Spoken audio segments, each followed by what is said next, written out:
Hello student, আজকে এই ভিডিওতে আমরা দেখব জেনপাস ইউজির যে প্যারামেডিক্যাল যে কোর্সগুলো রয়েছে, এই প্যারামেডিক্যাল কোর্সগুলোর মধ্যে কোনটা বেটার, কোনটা কেমন বা টপ প্যারামেডিক্যাল যে কোর্স সেটা কোনটা, এই সম্পর্কিত এই ভিডিওতে আমি আলোচনা করব। এর আগে আমি জেনপাস ইউজির সম্পর্কিত একটা ভিডিও দিয়েছিলাম, সেখানে আমি এবছর যতগুলো প্যারামেডিক্যাল কোর্স রয়েছে সেই সমস্ত প্যারামেডিক্যাল কোর্সগুলোর সম্বন্ধে আমি আলোচনা করেছিলাম। সেই প্যারামেডিক্যাল কোর্সগুলোর কীরকম কী স্কোপ আছে, পরে যারা এই প্যারামেডিক্যাল কোর্সগুলো করবে তাদেরকে পরে কি কাজ করতে হবে, তাদের কাজটা কীরকম কী স্কোপ থাকতে পারে, তো এই সম্পর্কিত ডিটেলসে আমি আলোচনা করেছিলাম। কাছে সেই ভিডিওটা যদি না দেখে থাকো, এই ভিডিওর ডেসক্রিপশন বক্সে এবং আই বাটনে ওই ভিডিওটার লিঙ্ক দিয়ে রাখবো, সেখান থেকে গিয়ে দেখে নেবে।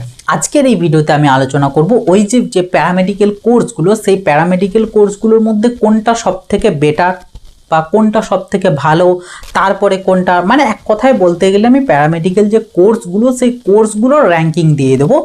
কারণ ইয়ার বাই ইয়ার জেনপাস ইউজিতে বেশ কিছু প্যারামেডিক্যাল কোর্স নতুন করে ইন্ট্রোডিউসড হচ্ছে, ইনক্লুড হচ্ছে, তো যে কারণে তোমরা অনেক কনফিউজড যে কোন কোর্সটা করাটা ঠিক হবে, কোনটা কি হবে, তো কনফিউজড হয়ে যাচ্ছ, যে কারণে জানতে চাইছিলে। তো আমি বলেছিলাম জেনপাস ইউজি সম্পর্কিত ভিডিও দেব। এখন ডাব্লিউবিজিএর কাউন্সেলিং চলছে, তো যে কারণে জেনপাস ইউজির অতটাও আমি ভিডিও দিচ্ছি না। তাছাড়া আমাকে বেশ কিছু রেকর্ড বা বেশ কিছু জিনিস আমি অলরেডি তৈরি করছি, ঠিক আছে। এই যে বেশ কিছু জিনিস আমি কিন্তু তৈরি অলরেডি করছি, এগুলো সমস্ত কিছুই কিন্তু জেনপাসের জন্যই, ঠিক আছে, জেনপাসের নার্সিং বা প্যারামেডিক্যাল এই সমস্তগুলোরই। তো ডাব্লিউবিজিএর ক্ষেত্রে তোমরা অনেকে হয়তো জানবে যারা জেনপাস এক্সামও দিয়েছো, যদি ডাব্লিউবিজিএও দিয়ে থাকো জানবে যে আমি ডাব্লিউবিজিএর ক্ষেত্রে তোমাদের কলেজ সিলেকশন থেকে শুরু করে কি কি কলেজ আসতে পারে এই সম্পর্কিত যাবতীয় জিনিস আমি তোমাদের সাথে শেয়ার করেছি ফ্রি অফ কস্ট। ওকে, তো জেনপাসের ক্ষেত্রেও ঠিক সেম জিনিস, তোমরা যখনই তোমাদের র্যাঙ্ক পাবে তারপরে আমি ভিডিও দিয়ে দেবো যে তোমরা তোমাদের ওই র্যাঙ্কে কোন কলেজ প্যারামেডিক্যাল বা নার্সিং হলে কোন কলেজ তোমরা মোটামুটি পেতে পারো, কোন রাউন্ডে পেতে পারো, এই একটা লিস্ট আমি তোমাদেরকে দেবো। বাট ওই সম্পর্কিত আমি এখন বলবো না, কারণ যতক্ষণ না র্যাঙ্ক কার্ড পাবলিশ হবে ততক্ষণ ওই জিনিসগুলো দেওয়া যাবে না বা করা যাবে না। আগে র্যাঙ্কটা জানতে হবে, কারণ মার্কস, এক্সপেক্টেড মার্কস এখন তোমরা হয়তো বলতে পারবে, কারণ ফাইনাল অ্যান্সার কিউ এখনও পর্যন্ত বেরোয়নি। তো যখন বেরোবে, তারপরে যখন র্যাঙ্ক কার্ড বেরোবে, তারপর আমি সেই সম্পর্কিত ভিডিও বানাবো। বাট এখন আপাতত আমি তোমাদেরকে এই ভিডিওতে আমি তোমাদেরকে বলবো যে জেনপাস ইউজির আন্ডারে যে প্যারামেডিক্যাল কোর্সগুলো আছে সেগুলোর র্যাঙ্কিংগুলো দেখাবো। নেক্সট আমি পরবর্তীতে কিছু টপ প্যারামেডিক্যাল কলেজ এবং তার কোন কোর্সটার কত কাট অফ সেই সম্পর্কিত আলোচনা করব, এবং পরবর্তীতে টপ নার্সিং কলেজ এবং তাদের cut off. So stay tuned. তাই ভবিষ্যতের এই সমস্ত গুরুত্বপূর্ণ ভিডিওগুলো যাতে মিস না করে যাও, সেই কারণে অতি অবশ্যই এই চ্যানেলটাকে সাবস্ক্রাইব করে নোটিফিকেশানটাকে অল করে রাখবে। এই ভিডিওটা খুব বেশি বেশি করে শেয়ার করে দেবে, যাতে তোমার যে সমস্ত বন্ধুরা জেনপাস ইউজি এক্সামিনেশন দিয়েছিল তাদেরও এই প্যারামেডিক্যাল কোর্সগুলো সম্বন্ধে একটু ধারণা আসে। এবং অবশ্যই ভিডিওতে লাইক করে দেবে, এবং কোনো রকম কোনো ডাউট, কোনো কোয়ারিজ থাকলে ডেফিনেটলি কমেন্ট বক্সে লিখে জানাবে। তো চলো আমরা এক এক করে দেখে নেব যে জেনপাস ইউজির আন্ডারে যে সমস্ত কোর্সগুলো আছে সেগুলোর যে র্যাঙ্কিং, সেই র্যাঙ্কিংটা। ওকে, তো প্রথমে আমি এখানে জাস্ট যে কোর্সগুলো যেগুলো রয়েছে সেই কোর্সগুলোর নামগুলো আমি আগে লিখি, দেন আমি তাদেরকে র্যাঙ্কিং ওয়াইজ সাজাবো। ওকে, তো এই সমস্তগুলো হচ্ছে আমাদের জেনপাস ইউজির আন্ডারে প্যারামেডিক্যাল কোর্স। এর সাথে আমাদের নার্সিংটা আছে, তো নার্সিংটাকে আমরা এখন সাইডে সরিয়ে রেখেছি, আমরা শুধুমাত্র এই প্যারামেডিক্যাল কোর্সগুলো সম্বন্ধে দেখব। তো এখানে আমি তোমাদেরকে যেটা বলবো, টপ যদি বলি, মানে যেটা তোমরা চুজ, ম্যাক্সিমাম ক্যান্ডিডেট যেটাকে উপরে রাখবে তোমরা, সেটা হচ্ছে এটাকে।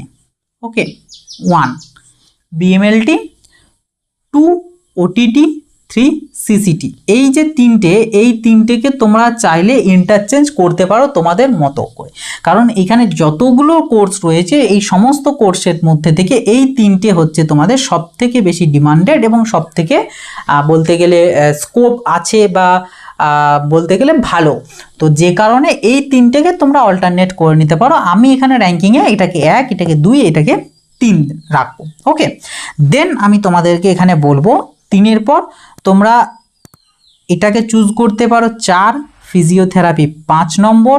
দেন তোমরা এখান থেকে 6 নম্বরে যেটা রাখতে পারো সেটা হচ্ছে রেডিওলজি, যেটা নতুন ইন্ট্রোডিউসড করা হয়েছে এবছরে। জানি না কোন কলেজে এই কোর্সটাকে রাখবে, বাট এটা একটা ভালো পরবর্তীতে অপরচুনিটি হতে পারে রেডিওলজির। ওকে, 6-এর পরে 7 নম্বরে যেটা বলবো সেটা হচ্ছে অপটোমেট্রি। দেন 8-এ তোমরা চাইলে এখানে এই যে ফিজিয়ান অ্যাসিস্ট্যান্ট ওকে, ফিজিয়ান অ্যাসিস্ট্যান্ট অথবা মেডিকেল মাইক্রোবায়োলজি, এই দুটোর মধ্যে তোমরা ইন্টারচেঞ্জ করতে পারো 8 এবং 9টার, ঠিক আছে। এবং 9-এর পর এটাকে আমরা বলতে পারি 10 নম্বর বিএইচ। এবার এই যে এই তিনটেকে তোমরা একটু অ্যাভয়েড করারই চেষ্টা করবে, কারণ এই তিনটে কোর্স সেরকম অতটাও বেটার বা অতটাও ডিমান্ডেড সেরকম নয়। প্লাস এবছর যেহেতু নতুন, কাজেই কোন কোন কলেজে থাকবে, কত সিট ভ্যাকেন্সি থাকবে, এগুলো একটু মানে বলা যাবে না। তো যে কারণে এই তিনটেকে চাইলে অ্যাভয়েড করে দিতে পারো, বা চাইলে তোমাদের চয়েস লিস্টের একদম নিচ দিকে রাখতে পারো, কোনো অসুবিধা নেই। বাট অবশ্যই তোমরা এই যে কোর্সগুলো BMLT, OTT, সিসিটি, physiotherapy, perfusion technology, এদিকে রেডিওলজি, অপটোমেট্রি, এই যে কোর্সগুলো, এগুলোকে অবশ্যই তোমরা রাখবে। হ্যাঁ, ডেফিনেটলি কারোর যদি কোনো একটা পার্টিকুলার কোর্সটার ফোকাস হয়ে থাকে, লাইক হয়তো কারোর এই যে ফিজিশিয়ান অ্যাসিস্ট্যান্ট, এটা হয়তো কারোর পছন্দের কোর্স, সে ডেফিনেটলি এটাকে তার প্রথম দিকে লাগবে। বাট যাদের মানে সেরকম কোনো চয়েস নেই বা সেরকম কোনো একটা ফোকাস নেই, তো সেই সমস্ত ক্যান্ডিডেটদের জন্য এটা। তো তোমরা আশা করছি এখান থেকে বুঝতে পারছো যে কোর্সগুলো কেমন এবং কোনটা ভালো কোনটা কেমন, এটার একটা আইডিয়া তোমরা পেয়েছো। এবং এই কোর্সগুলোর পরবর্তীতে ফিউচারের কি স্কোপ কি হতে পারে এই সম্পর্কিত জানতে হলে ভিডিওর আই বাটনে এবং ডেসক্রিপশন বক্সে এর আগের যে ভিডিওটা বানিয়েছিলাম সেই ভিডিওটা অবশ্যই দেখে নেবে।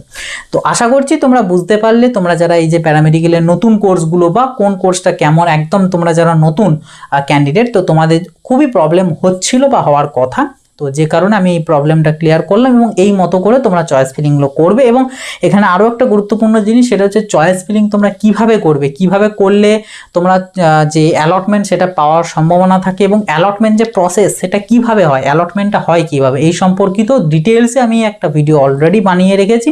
সেই ভিডিওটারও লিঙ্ক এই ভিডিওর ডেসক্রিপশন বক্সে এবং আই বাটনে দিয়ে রাখবো, সেখান থেকে অতি অবশ্যই দেখে নেবে। এবং সেটা তোমাদের প্রত্যেকটা এক্সামের কাউন্সেলিংয়ের ক্ষেত্রে খুব খুব খুব কাজে লাগবে, কারণ প্রত্যেকটা এক্সামের কাউন্সেলিং ঠিক ওই প্রসেসেই হয়ে থাকে। তো আশা করছি সেই ভিডিওটা তোমরা অবশ্যই দেখবে। তো এই ছিল আজকের ভিডিও, আবার দেখাবে নতুন ভিডিওতে, এবং পরবর্তীতে আমি তোমাদের সাথে নার্সিং সম্বন্ধেও আলোচনা করব, এবং টপ কিছু প্যারামেডিক্যাল কলেজেরও আমি লিস্ট তোমাদের দেবো উইথ দেয়ার কাট অফ। ওকে, তো আজকের মতো এই পর্যন্তই, আবার দেখাবে নতুন ভিডিওতে। ভিডিওটা ভালো লাগলে অবশ্যই লাইক করে দেবে, চ্যানেলে নতুন হয়ে থাকলে সাবস্ক্রাইব করে নোটিফিকেশনটাকে অল করে রাখবে, এবং কোনো ডাউট থাকলে ডেফিনেটলি কমেন্ট বক্সে লিখে জানাবে। তো চলো, বাই।